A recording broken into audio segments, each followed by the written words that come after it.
50 वर्षापासून पहिल्यांदाच कडा नदीला इतका मोठ्या प्रमाणात पूर आलेला आहे।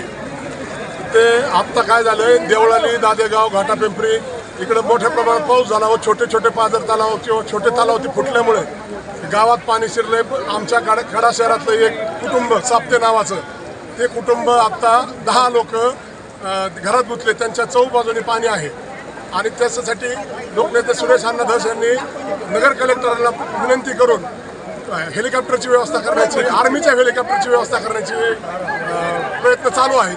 ते मौलाना बाबा चरणी माझी प्रार्थना आहे की ते कुटुंब सुखात बाहेर निघावं। आता पाण्याचा स्रोत एकदम वाढत आहे।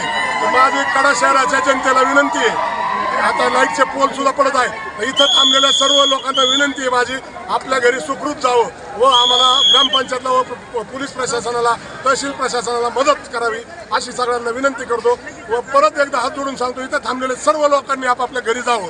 आव्हान एवढंच करणार आहेत, आम्हाला जी आता तात्काळ मदत लागते तर ती मिळावे। तहसीलदार मॅडमनी येऊन गेल्यात आणि त्यांचे तलाठी वगैरे सगळे, आमचे ग्रामसेवक, आमची ग्रामपंचायतची सर्व टीम, ग्रामपंचायत उपसरपंच, मी व सर्व सदस्य आणि गावातली सर्व तरुण मंडळी सर्वांनीच मदत करत आहेत सर्वांना।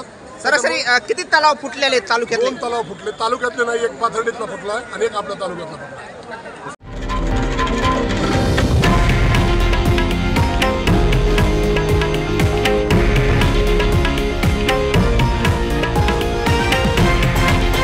हे आहे देशातील नंबर 1 न्यूज नेटवर्क आणि आपण पाहत आहात TV9 मराठी, एकमेव।